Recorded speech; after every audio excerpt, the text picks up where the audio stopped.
Hello दोस्तों, NMM classes में आपका स्वागत है। आज की क्लास में अपन रीट लेवल 1 की मैथमेटिक्स की क्लास स्टार्ट करेंगे। तो यहाँ पे फर्स्ट क्लास में क्या पढ़ेंगे अपन? Number system. नंबर सिस्टम क्या होता है? नंबर सिस्टम क्या होता है? अब ये नंबर सिस्टम यानी संख्या पद्धति। संख्या पद्धति क्या होती है? संख्या पद्धति यानी संख्या पद्धति क्या होती है, ये अपन यहाँ पे डिस्कस करेंगे। तो एक डेफिनेशन लिखते हैं सिंपल, जैसे संख्या पद्धति यानी क्या होती है? नंबर सिस्टम यानी किसी संख्या को, यानी संख्याओं के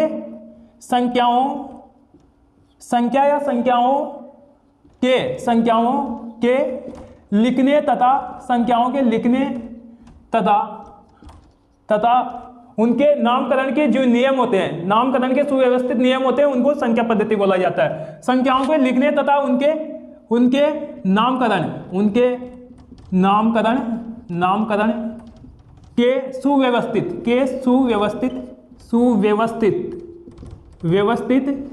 सुव्यवस्थित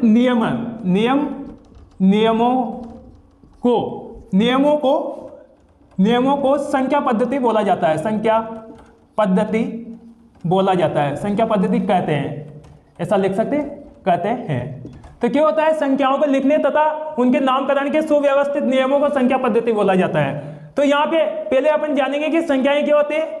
संख्याएं विभिन्न प्रकार की होती है। जैसे सबसे छोटा नंबर यहाँ पे लेंगे बेसिक मेथड के अनुसार, तो नेचुरल नंबर सबसे छोटा नंबर हो जाएगा, यानी नेचुरल नंबर। क्या होता है नेचुरल नंबर? यानी प्राकृत संख्याएं। नेचुरल नंबर प्राकृत संख्याएं, हिंदी में लिख सकते हो प्राकृत संख्याएं। इसको किससे डिनोटेट किया जाता है? कैपिटल एन से डिनोटेट किया जाता है या प्रदर्शित किया जाता है। एन बराबर क्या होता है? जैसे अब ये क्या होता है? नेचुरल नंबर यानी प्राकृत संख्या किससे स्टार्ट होते हैं? 1 से स्टार्ट होते हैं और इनफाइनाइट तक जाती है। इसके बाद में आते हैं होल नंबर यानी पूर्ण संख्याएं। होल नंबर क्या होता है? होल नंबर यानी पूर्ण संख्याएं जो कहाँ से स्टार्ट होती है? अगर नेचुरल नंबर में 0 शामिल कर लिया जाता है तो वो पूर्ण संख्या बन जाती है, यानी होल नंबर बन जाते हैं। तो इसको W से डिनोटेट किया जाता है। W बराबर यहाँ पे लिख सकते हैं अपन, जैसे 0 शामिल कर लेते हैं 1 और ये इनफाइनाइट तक जाते रहते। और इसके बाद में आते हैं इंटीजर। अब इंटीजर क्या होता है? इंटीजर या बोल सकते हैं पूर्ण संख्या है, पूर्णांक बोल सकते हैं इसको। पूर्ण संख्या तो ये होगी पूर्णांक, इंटीजर। तो ये क्या होते हैं? इंटीजर यानी पूर्णांक क्या होते हैं? ये पूर्णांक जिसको किससे I और Z से डिनोटेट किया जाता है, यानी I बराबर या Z बोल सकते हो इसको, I या Z बराबर लिख सकते हो, जो नेगेटिव माइनस इनफाइनाइट से लेके प्लस इनफाइनाइट तक जाती है। तो जैसे माइनस इनफाइनाइट और ये हो गया प्लस इनफाइनाइट, बीच में 0 1 की संख्या भी आती है इसमें। तो यहाँ पे इसके बाद में हो गया, ये क्या हो गया? एक तरह से प्राकृत संख्या, होल नंबर और पूर्णांक यानी इंटीजर। इसके बाद में इस इंटीजर को, इन तीनों को मिलके एक बनती है परिमेय संख्या यानी रेशनल नंबर। तो यहाँ पे ये हो जाएगा रेशनल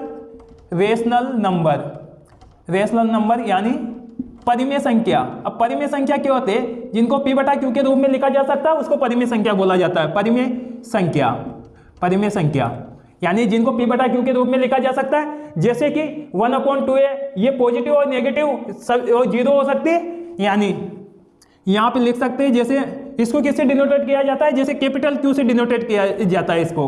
कैपिटल Q बराबर हो जाएगा जैसे 1/2 माइनस के 1/2 और यहाँ पे 0 1 कितनी भी संख्या हो सकती है। तो इनको सम्मिलित रूप से बोला जाता है यहाँ पे रेशनल नंबर। और एक होता है इर्रेशनल नंबर यानी अपरिमेय संख्या। ये क्या होता है? इर्रेशनल नंबर यानी अपरिमेय संख्या बोला जाता है इनको। अपरिमेय संख्या क्या होते हैं? जिनको P/Q के रूप में नहीं लिखा जा सकता है। जैसे सपोज करते हैं यहाँ पे E और पाई एक अपरिमेय संख्या है, सभी अपूर्ण वर्ग संख्याएं अपरिमेय संख्या होती है। तो यहाँ पे लिख सकते हैं, इसको कैपिटल Q से इसको कैपिटल S से दर्शा दिया जाता है। S बराबर हो जाएगा, जैसे सपोज करो E हो गया, पाई हो गया और यहाँ पे √2 हो गया। तो ये हो जाएगी इर्रेशनल नंबर यानी अपरिमेय संख्या। इन दोनों को रेशनल और इर्रेशनल नंबर यानी परिमेय संख्या और अपरिमेय संख्या को सम्मिलित रूप से बोला जाता है रियल नंबर यानी वास्तविक संख्याएं। तो ये हो जाएगा वास्तविक नंबर। तो इसको सम्मिलित रूप से मिला दूं और अपन कह सकते हैं कि इसको ये क्या हो जाएगी, वास्तविक संख्याएं या real number. Real number, real number ये पॉजिटिव नेगेटिव जीरो कुछ भी हो सकते हैं, यानी वास्तविक संख्याएं बोल सकते हैं। वास्तविक संख्याएं, वास्तविक संख्याएं ये हो जाएगा वास्तविक संख्याएं। और एक होते हैं काल्पनिक संख्याएं। काल्पनिक संख्याएं क्या होते हैं, यानी इमेजिनरी नंबर। तो इसको यहाँ पे बना देते हैं, चलो यहाँ पे बना देते हैं इमेजिनरी नंबर यानी काल्पनिक संख्याएं। इमेजिनरी नंबर, इमेजिनरी नंबर यानी काल्पनिक संख्याएं बोल सकते हैं। काल्पनिक संख्या, काल्पनिक संख्या, काल्पनिक संख्या क्या होते हैं, जिसमें आयोटा होता है, अंडर रूट के अंदर नेगेटिव संख्या होती है वो काल्पनिक संख्या बोली जाती है। जैसे आयोटा हो गया और अंडर रूट माइनस के 3 हो गए, माइनस के अंडर रूट माइनस के 4 हो जाएंगे। तो यहाँ पे क्या हो जाएगा, आयोटा ये इमेजिनरी नंबर हो जाएगा। अब इनको सम्मिलित रूप से बोला जाता है रियल नंबर और इमेजिनरी नंबर यानी काल्पनिक संख्या और वास्तविक संख्या को मिला के बोला जाता है कॉम्प्लेक्स नंबर यानी सम्मिश्र संख्या होती है ये। तो यहाँ पे ये एक अलग संख्या हो जाएगी और यहाँ पे अपन लिख सकते हैं इनको complex number. Complex number, complex number यानी इसको बोलते हैं सम्मिश्र संख्याएं। सम्मिश्र संख्याएं, सम्मिश्र संख्याएं, ये सम्मिश्र संख्या हो जाएगा। और इसको लिखा जाता है जैसे a प्लस आयोटा b। ए यहाँ पे रियल पार्ट हो जाएगा और i यहाँ पे इमेजिनरी पार्ट हो जाएगा। इस तरह से संख्याओं का क्लासिफिकेशन कर सकते हैं अपन। तो यहाँ पे इनको डिटेल से एक एक लाइन लिख के देखते तो ये हो जाएगा नेचुरल नंबर यानी नेचुरल नंबर 1 से स्टार्ट होता है। नेचुरल नंबर 1 से स्टार्ट होकर इनफाइनाइट तक जाता है। इसके बाद में होल नंबर होता है। होल नंबर क्या होता है, होल नंबर यहाँ से अगर 0 उसमें शामिल कर दिया जाता है नेचुरल नंबर में तो वो होल नंबर यानी पूर्ण संख्या बन जाएगा। इसके बाद में यहाँ पे इंटीजर आता है। इंटीजर में क्या होता है, दोनों को सम्मिलित किया जाता है और नेगेटिव भी हो सकता है, ये नेगेटिव संख्या को भी शामिल किया जाता है तो इंटीजर बन जाता है। जैसे माइनस इनफाइनाइट से लेके ये जाता है इंटीजर प्लस इनफाइनाइट की तरफ। इसी प्रकार परिमेय संख्या जिनको p बटा q के रूप में लिखा जा सकता है तो ये परिमेय संख्या हो जाएगी अपने पास। तो यहाँ पे अपन देखते हैं नेचुरल नंबर तो एक एक लाइन में। तो नेचुरल नंबर यानी प्राकृत संख्याएं क्या होता है, नेचुरल नंबर या फिर प्राकृत संख्या बोला जाता है इसको, प्राकृत संख्याएं, प्राकृत संख्या ये। तो इसको कैपिटल N से दर्शाया जाता है। कैपिटल N बराबर यानी 1 से स्टार्ट होते हैं 1 2 और ये इनफाइनाइट तक जाते हैं। इसी प्रकार ये फर्स्ट नंबर डाल देते हैं, ये सेकंड, और सेकंड नंबर यानी होल नंबर। होल नंबर क्या होते हैं, होल नंबर यानी पूर्ण संख्या हो जाएगी। पूर्ण संख्याएं क्या होते हैं, पूर्ण संख्याएं जो 0 अगर नेचुरल नंबर में 0 शामिल कर दिया जाता है तो पूर्ण संख्या हो जाएगी 1 2 और ये इनफाइनाइट तक जाता है। इसी प्रकार तीसरा संख्या हो जाएगी, तीसरा नंबर हो जाएगा इंटीजर। इंटीजर ये पॉजिटिव और नेगेटिव कुछ भी हो सकता है, पॉजिटिव और नेगेटिव हो सकता है ये। तो यहाँ पे इंटीजर यानी पूर्णांक, पूर्णांक संख्याएं, पूर्णांक संख्याएं हैं, संख्याएं। इंटीजर नंबर लिख सकते हो यहाँ पे और इसके कोष्टक के अंदर बंद कर सकते हो। कहाँ से स्टार्ट होते हैं, ये माइनस इनफाइनाइट से लेके -1, 0 और 1 और फिर ये प्लस इनफाइनाइट की तरफ बढ़ती है। तो यहाँ पे फोर्थ नंबर हो जाएगा। फोर्थ नंबर एक परिमेय संख्या, परिमेय संख्या यानी परिमेय संख्या या परिमेय संख्या या बोल सकते हो इसको irrational number, irrational number, rational number. क्या होता है परिमेय संख्या, जिनको p बटा q के रूप में लिखा जा सकता है। तो इसमें यहाँ पे जिनको p बटा q के रूप में लिखा जा सकता है, p बटा q के रूप में लिख सकते हैं, जिनको p बटा q के रूप में लिख सकते हैं। जैसे एग्जाम्पल लेते हैं, जैसे सपोज करो यहाँ पे कोई एग्जाम्पल लेते हैं, जैसे 1/2 है और यहाँ पे 2/3 है और यहाँ पे 2 भी ले सकते हैं 2/1। तो लेकिन एक साइड होते हैं इसमें, लेकिन या जहाँ लिख लो जहाँ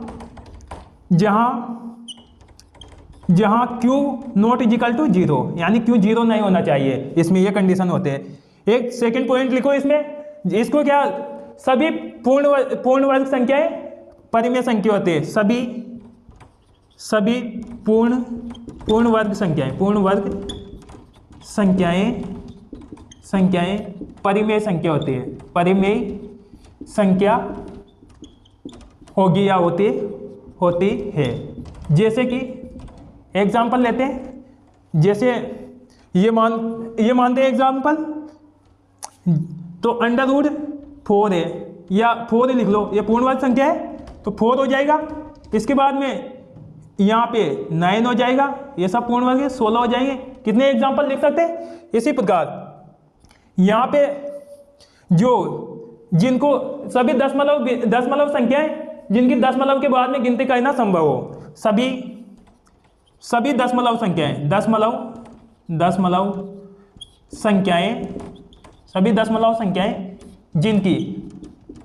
जिनकी दशमलव के बाद में गिनती करना, दशमलव के बाद गिनती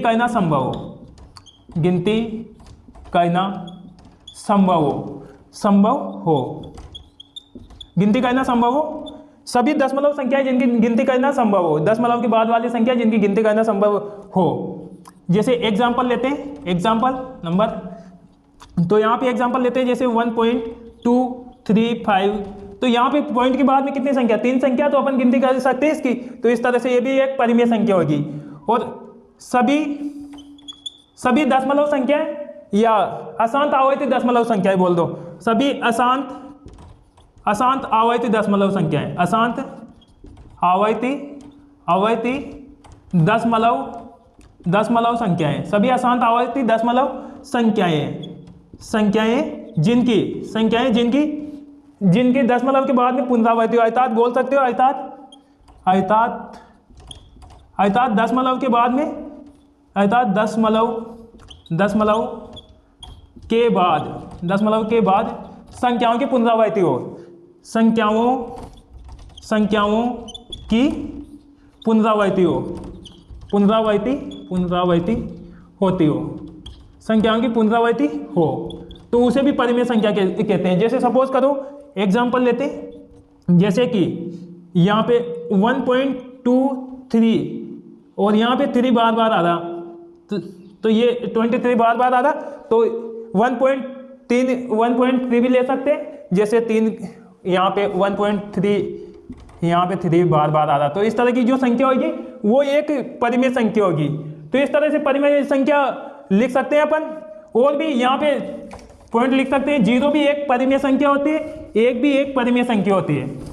और इसी प्रकार यहाँ पे नेचुरल नंबर पूर्ण संख्याएं, और इसके बाद में इंटीजर, ये सभी क्या होते हैं, ये सब परिमेय संख्या होती है। तो एक और लाइन लिख लो इसमें, यहाँ पे एक पॉइंट और लिख लो, सभी प्राकृत संख्याएं, प्राकृत पूर्ण और पूर्णांक संख्याएं परिमेय संख्या होती है, परिमेय संख्या होती है। सभी प्राकृत पूर्ण और पूर्णांक संख्याएं परिमेय संख्या होगी। तो इस तरह से इन पॉइंट लिख सकते हैं। इसी प्रकार एक आते हैं अपरिमेय संख्या, तो एक नंबर कौन सा है, तीसरा चौथा डाल दो, है ना, 3 तो होगी, 3 या 5 डाल दो अपन, 5वां नंबर हो गया, 5वां नंबर। तो यहाँ पे ये हो जाएगी अपरिमेय संख्या या इर्रेशनल नंबर, या बोल सकते हो अपरिमेय संख्या। तो क्या होती है अपरिमेय संख्या, जिनको P/Q के रूप में नहीं लिखा जा सके, जिन संख्याओं को P/Q के रूप में नहीं लिखा जा सके, नहीं लिख सकते हैं, यानी P/Q के रूप में नहीं लिख सकते हैं। जैसे कि यहाँ पे ये हो जाएगा, जैसे पाई को P/Q के रूप में लिख सकते हैं क्या, नहीं लिख सकते हैं। तो पाई हो जाएगा पाई E, और यहाँ पे पाई ई और √2 है, √5 है। अंडर रूट के अंदर जो संख्या अपूर्ण वाली संख्या है वो सब अपरिमेय संख्या होती है, तो अपरिमेय संख्या होगी, परिमेय संख्या होगी। इसे किससे डिनोटेट किया जाता है? इसे कैपिटल एस से दर्शाया जाता है। ये हो गए पॉइंट अपने इसके। और यहाँ पे सभी दशमलव संख्याएं जिनके दशमलव के बाद में पुनरावृत्ति भी नहीं होते और जिनको गिना ना जा सके, सभी या दशमलव संख्याएं जिनकी न तो पुनरावृत्ति हो, न पुनरावृत्ति यानी रिपीटेशन, पुनरावृत्ति न हो तथा उनकी गिनती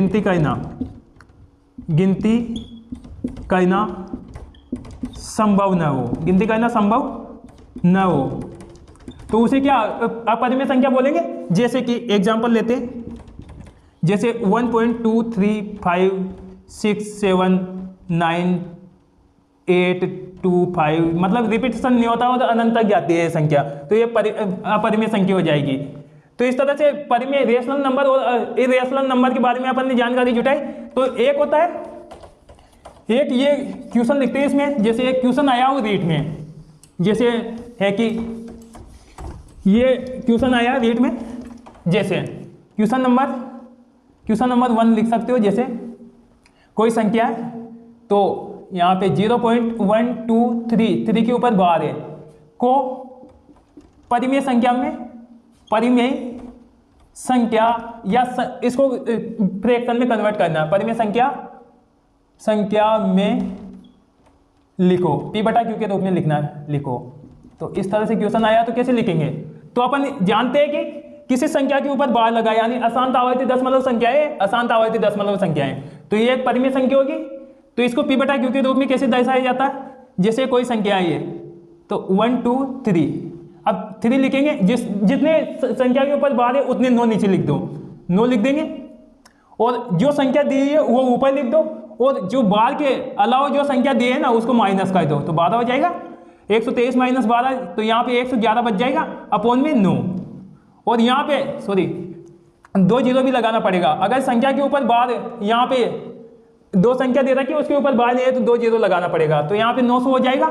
111 अपॉन 900 कितने हो जाएंगे? 3 से काट लो इसको, तो यहाँ पे 3 3 9 और 37 बार कट जाएगा, ये 300 हो जाएगा। तो ये अपना करेक्ट आंसर हो जाएगा। इसी प्रकार तो परिमेय संख्या में से कोई सा भी क्वेश्चन पूछ सकता है। क्वेश्चन नंबर 1 और लिख लो, जैसे निम्न में या परिमेय संख्या कौन सी होगी, कौन सी है? ऑप्शन दे देगा वो। जैसे सपोज करो ए ऑप्शन है, अब ए ऑप्शन में दे रखा उसको पाई दे रखा, बी ऑप्शन में दे रखा ई दे रखा, सी ऑप्शन में दे रखा √2 दे रखा, डी ऑप्शन में दे रखा यहाँ पे 5 मान लो 5 दे रखा, तो कौन सा हो जाएगा? तो ये तो तीनों अपरिमेय संख्या होती है, तो डी ऑप्शन अपना करेक्ट हो जाएगा। तो इस तरह से कर सकते हैं इन क्वेश्चनों को। एक होता है स्थानीय मान लिखते हैं, एक हेडिंग डालते हैं स्थानीय मान से भी हमेशा क्वेश्चन पूछा जाता है, यानी ये होता है ये प्लेस वैल्यू क्या होती है? तो प्लेस वैल्यू स्थानीय मान जो मान स्थान के साथ परिवर्तित होता है, यानी एक लाइन लिख सकते हैं, जो मान जब वैल्यू स्थान के साथ परिवर्तित होती है या बदलती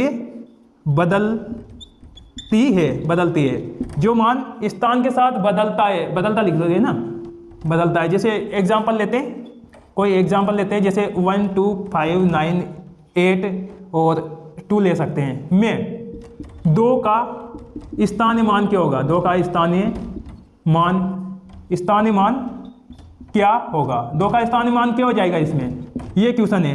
तो 2 का स्थानीय मान यानी यहाँ पे भी 2 है और यहाँ पे भी 2 है।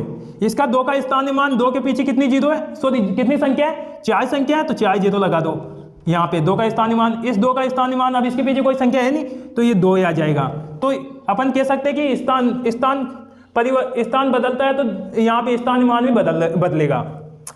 एक होता है, तो चलो एक स्थानीय मान की क्वेश्चन करते हैं। जैसे कोई क्वेश्चन आया है तुम्हारे एग्जाम में, जैसे कि कोई संख्या दे रखी है, जैसे कोई संख्या दे रखी है तुम्हारे, जैसे यहाँ पे 170 और 170 कोई क्वेश्चन है, 170 658 और 09 में 7 और 6 तथा 9 के स्थानीय मान, 9 के स्थानीय मानों का योग ज्ञात करना है, योग ज्ञात करें। यानी कोई संख्या दे रखी है 170 658 09 में 7 6 9 के स्थानीय मानों का योग ज्ञात करना। तो पहले अपन स्थानीय मान निकालेंगे, फिर उसका योग कर देंगे। तो यहाँ पे 7 का स्थानीय मान क्या हो जाएगा, 7 के पीछे कितनी संख्या है, 2 4 6 संख्या है, तो 6 जीरो लगा दो, तो ये 6 जीरो हो गया। अब 6 का स्थानीय मान निकालेंगे, 6 कहाँ पे, यहाँ पे 6 के पीछे कितने 4 संख्या है, तो 4 जीरो पहले लिख दो, 1 2 3 4 और कितना, अब 6 लिख दो यहाँ पे। तो यहाँ पे क्या हो जाएगा, यहाँ पे क्या हो जाएगा 3 और 6 3, यहाँ पे 1 जीरो और आएगी है ना, यहाँ पे 1 जीरो और आ जाएगी। और इसके बाद में अब 9 का स्थानीय मान, अब 9 का पीछे कोई संख्या है नहीं, 9 का 9 आ जाएगा। अब इनको ऐड कर दो, 9 और 0 0 0 6 0 और 7, ये अपना करेक्ट आंसर हो जाएगा जो तुम्हारे रेट में क्वेश्चन आया हुआ है। तो इस तरह से स्थानीय मान के क्वेश्चन इस तरह से आ सकते हैं तुम्हारे। ये 2015 से कुछ आया। इसी प्रकार एक और क्वेश्चन कहते हैं, जैसे क्वेश्चन नंबर ये 1 हो गया और एक क्वेश्चन नंबर 2 हो गया। क्वेश्चन नंबर 2 है, जैसे 0.0123 में एक का स्थानीय मान ज्ञात करना है, स्थानीय मान ज्ञात करें, एक का स्थानीय मान ज्ञात करें, ये क्वेश्चन में दिया हुआ है। तो एक का स्थानीय मान ऑप्शन भी दे रखे, चलो ऑप्शन, तो एक का स्थानीय मान क्या हो जाएगा, ऑप्शन देने की जरूरत है नहीं। तो यहाँ पे कितने 1 कहाँ पे, 1 के पीछे कितनी संख्या है, 2 जीरो लगा दो। लेकिन यहाँ पे अब पॉइंट के बाद वाली संख्या है, तो इधर भी 1 जीरो लगाना पड़ेगा, तो ये हो गया पॉइंट वाला। अब इसको क्या करेंगे अपन, पॉइंट को अपन हटाएंगे, तो क्या हो जाएगा, पॉइंट को हटाएंगे तो ये 0 100 और अपॉन में कितना हो जाएगी, कितनी संख्या है, यहाँ पॉइंट के बाद में 4 संख्या है, तो 4 जीरो लगा दो, 1 2 3 4 और लेकिन एक और लिख दो। अब यहाँ पे इस जीरो का कोई रोल है नहीं, तो यहाँ पे 100 अपॉन में 1, यहाँ पे 10,000 आ जाएगा और 2 जीरो से 2 जीरो काट लो, तो कितना आ जाएगा अपना आंसर, 1/100 आ जाएगा, 1/100 आ जाएगा। तो ये अपना करेक्ट आंसर है जो तुम्हारे वेट में क्वेश्चन आया हुआ है। एक होता है जातीय मान, तो जातीय मान क्यों हो जाएगा, हेडिंग डालते हैं जातीय मान। अब कल को मल्टीप्लाई वाला क्वेश्चन भी दे सकता है कि ये इनके स्थानीय मान निकाल के इनको मल्टीप्लाई करो, तो कर सकते हैं। कल से वो डिवाइड वाला भी दे सकता है और कल यहाँ पे माइनस भी करवा सकता है, तो माइनस भी कर सकते हैं, 2 संख्या के स्थानीय मान दे देगा और माइनस करवा लो। तो इस तरह से कितने प्रकार के क्वेश्चन बन सकते हैं। यहाँ पे एक हेडिंग डालते हैं जातीय मान। जातीय मान क्या होता है, जातीय मान यानी बोलते हैं तो इंग्लिश में बोलते हैं इसको फेस वैल्यू, या बोलते हैं अंकित मान, या बोलते हैं, या वास्तविक मान भी बोल सकते हो इसको, वास्तविक मान। एक लाइन लिखते हैं डेफिनेशन में इसकी, जो मान स्थान के साथ बदलता ना हो, जो मान स्थान के साथ नहीं बदलता उसको जातीय मान बोला जाता है। स्थान के साथ न बदलता हो उसको जातीय मान बोला जाता है। जैसे सपोज कहते हैं, एग्जांपल लेते हैं जैसे कि 1 2 3 5 6 7 और 2 है में जातीय मान होगा, में 2 का जातीय मान होगा, 2 का जातीय मान होगा। 2 का जातीय मान क्या हो जाएगा, इसके में 2 का जातीय मान, यहाँ पे क्या हो जाएगा, 2 का 2 हो जाएगा, यहाँ पे 2 हो जाएगा। अब अगर स्थानीय मान निकालना देता तो क्या हो जाता है, इस 2 के पीछे कितनी जीरो लगती है, यानी 5 संख्या है तो 5 जीरो लग जाती। लेकिन जातीय मान बदलता नहीं है, स्थान अगर यहाँ पे 2 आ जाएगा तब भी 2 की वैल्यू वही रहेगी, कहीं भी आने पर वो वैल्यू सेम रहती है। तो ये हो जाता है जातीय मान। कल को क्वेश्चन आ सकता है कि इनमें स्थानीय मान तथा जातीय मान का अंतर ज्ञात करो, तो निकाल लोगे 2 के पीछे कितनी जीरो लग जाएगी, यहाँ पे 5 जीरो लग जाएगी और उसको 2 से माइनस कर देंगे, तो इस तरह से क्वेश्चन भी बन सकता है कल को। तो यहाँ पे स्थानीय मान हो गया। स्थानीय मान के बाद में ये एक क्वेश्चन यहाँ से आ सकता है, विस्तारित रूप। विस्तारित रूप क्या होता है? तो यहाँ पे अपन जानेंगे विस्तारित रूप क्या होता है। जो संख्या विस्तार से लिखते हैं, जिन संख्याओं को विस्तार से लिखा जा सकता है, या किसी संख्या को विस्तार से लिखने के बाद उसका विस्तारित रूप बोल सकते हैं। जैसे कि अपन यहाँ पे समझेंगे विस्तारित रूप, हेडिंग डालते हैं विस्तारित मान, विस्तारित या प्रसारित भी बोल सकते हैं, विस्तारित मान या प्रसारित मान, प्रसारित मान, विस्तारित मान या प्रसारित मान बोल सकते हैं इसको। तो यहाँ पे एक लाइन लिख सकते हैं, जो मान या जो वैल्यू, जो मान विस्तार पूर्वक लिखा होता है, लिखते हैं, विस्तार पूर्वक लिखा होता है, उसको बोला जाता है विस्तारित मान या प्रसारित मान। तो एग्जांपल लेते हैं, जैसे सपोज करते हैं यहाँ पे 1529 का विस्तारित मान ज्ञात करो। विस्तारित मान या विस्तारित वैल्यू क्या हो जाएगी? तो यहाँ पे 1 के पीछे कितनी संख्या है? 3 संख्या, तो 1 के पीछे 3 जीरो लगा दो। फिर यहाँ पे 5 है, 5 के पीछे कितनी संख्या है? वो 2 संख्या है, तो 2 जीरो लगा दो। फिर 2 का स्थानीय मान क्या हो जाएगा? 2 के पीछे 1 संख्या तो 20 हो जाएगा। अब 9 का यहाँ पे स्थानीय मान 9 हो जाएगा। तो इस तरह से इस डिटेल से लिख सकते हैं विस्तारित रूप को। एक क्वेश्चन कहते हैं, जैसे सपोज करो यहाँ पे एक क्वेश्चन आया तुम्हारे, जैसे कि ये 90, 280 और पॉइंट के बाद में 0157 में या का स्थानीय मान ज्ञात करो। विस्तारित रूप ज्ञात करो। विस्तारित या प्रसारित बोल सकते हैं। विस्तारित मान क्या होगा, इस तरह से क्वेश्चन आ सकते हैं। तो इसका विस्तारित मान क्या हो जाएगा, चलो निकालते हैं। तो 9 के पीछे कितनी संख्या है? 4 है। पॉइंट वालों, अगर पॉइंट के बाद जीरो लिखेंगे तो कोई रोल नहीं उसका, तो यहाँ पे लिख देंगे 4 संख्या, तो कितना हो जाएगा यहाँ पे 90,000 हो जाएगा। इसके बाद में जीरो को लिखने की नहीं आवश्यकता। इसके बाद में यहाँ पे 2 के पीछे कितनी संख्या? 3 जीरो, 2 संख्या हो जाएगी, यानी 2 जीरो आ जाएगी। प्लस 8 के पीछे 1 संख्या है, तो 1 जीरो आ जाएगी।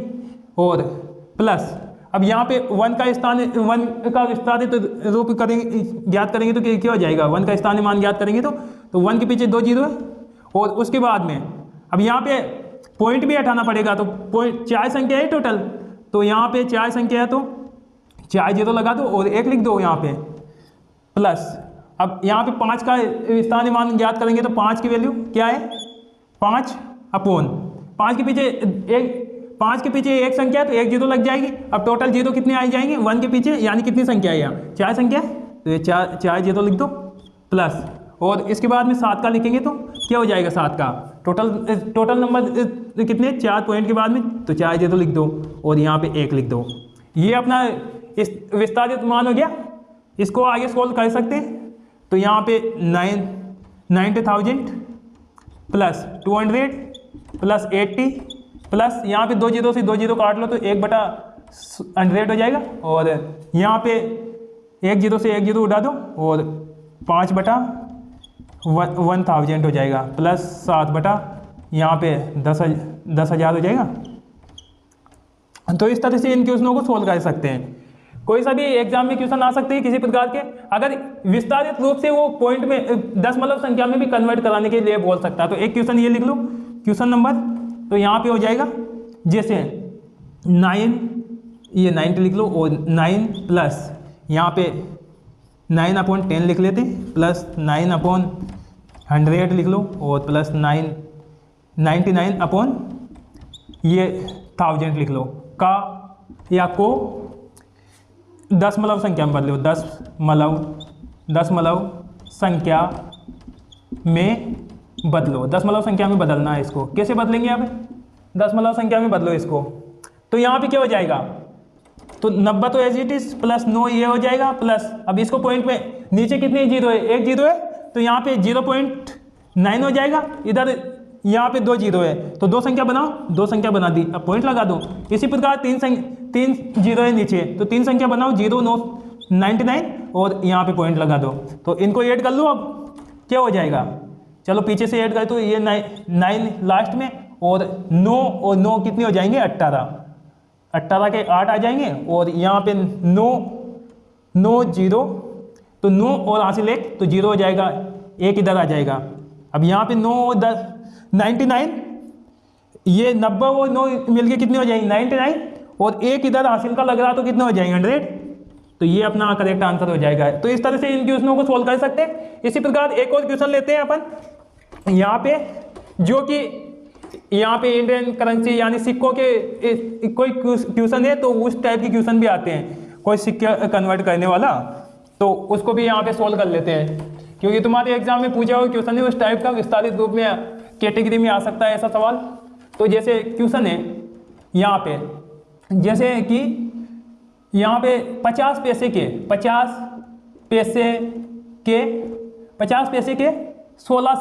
16 सिक्के 50 पैसे के 16 सिक्कों का मूल्य होगा,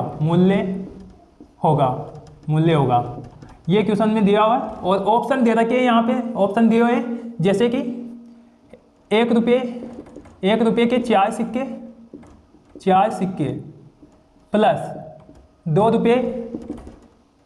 रुपये के 8 सिक्के, सॉरी 2 रुपये के ये मान लो 3 सिक्के, और बी ऑप्शन में दे रखा है यहाँ पे 2 रुपये के कितने 3 सिक्के, 2 रुपये के 3 सिक्के प्लस 25 पैसे के यहाँ पे हो जाएंगे 8 सिक्के, और यहाँ पे सी ऑप्शन हो जाएगा 2 रुपये के 3 सिक्के, 2 रुपये के 3 सिक्के प्लस यहाँ पे एक क्वेश्चन ये हो जाएगा 25 पैसे के 6 सिक्के, 25 पैसे के 6 सिक्के, तो ये ऑप्शन हो जाएगा। और डी ऑप्शन दे रखा है यहाँ पे 2 रुपये कर लो, 2 रुपये के 2 सिक्के, 2 रुपये के 2 सिक्के प्लस 1 रुपये के 3 सिक्के, 1 रुपये के 3 सिक्के कर लो, 3 सिक्के। इस तरह से एक क्वेश्चन आया हो तुम्हारे रीट एग्जाम में, तो कैसे सोल्व करेंगे इसको, रीट एग्जाम में जो पूछा हुआ क्वेश्चन है, तो अपन पहले तो क्या करेंगे, इस क्वेश्चन में इसकी टोटल मूल्य निकालेंगे। ये 50 पैसे के 16 सिक्के हैं, तो 2 सिक्के 50 पैसे के 2 सिक्के मिलके 1 रुपया बनाता है, तो 16 सिक्के मिलके कितने बना लेंगे, यानी 2 से विभाजित कर देंगे 16/2, तो 8 रुपये बना लेगा ये। अब 8 रुपये इसमें देख लें कौन से ऑप्शन में 8 रुपये बन रहे हैं, तो यहाँ पे पहले ऑप्शन चेक करते हैं अपन, 1 रुपये के 4 सिक्के, तो 4 रुपये तो ये हो जाएंगे, और 2 रुपये के 6 सिक्के, 3 सिक्के, यानी तो 4 रुपये तो ये हो जाएंगे और 6 रुपये ये हो जाएंगे, 10 रुपये हो जाएगा, तो ये अपना रॉन्ग आंसर हो गया। इसी प्रकार 2 रुपये के 3 सिक्के और 25 पैसे के 8 सिक्के, यानी 2 रुपये के 3 सिक्के यानी 6 रुपये ये हो गए, और 25 पैसे के 8 सिक्के यानी ये अगर 4 सिक्के 25 पैसे के 4 सिक्के 1 रुपया बनाता है, तो 8 सिक्के मिलके कितने बना देंगे, 8 सिक्के मिलके बना देंगे, यहाँ पे 2 रुपये बना देंगे, तो यहाँ पे 6 रुपये और 2 रुपये मिलके कितने हो जाएंगे, 8 रुपये हो जाएंगे, ये 8 रुपये हो गए, तो ये अपना ऑप्शन करेक्ट हो जाएगा। इनको भी चेक कर लेते हैं एक बार, 2 रुपये के 3 सिक्के यानी 3 दूनी 6 रुपये ये हो गए, और 25 पैसे के 6 सिक्के और 1.5 रुपया ये हो गया, तो 6 रुपये और 1.5 रुपये यानी 7.5 रुपये हो गए, तो ये 8 हो ही नहीं, तो ये भी अपना गलत रॉन्ग ऑप्शन है। और 2 रुपये के 2 सिक्के यानी 4 रुपये तो ये हो गए, और 1 रुपये के 3 सिक्के यानी इधर 3 रुपये हो गया, इधर 4 रुपये, तो ये 7 रुपये हो गए, तो ये भी गलत हो जाएगा। इस तरह से इन क्वेश्चनों को सोल्व कर सकते हैं। तो यहाँ पे अपना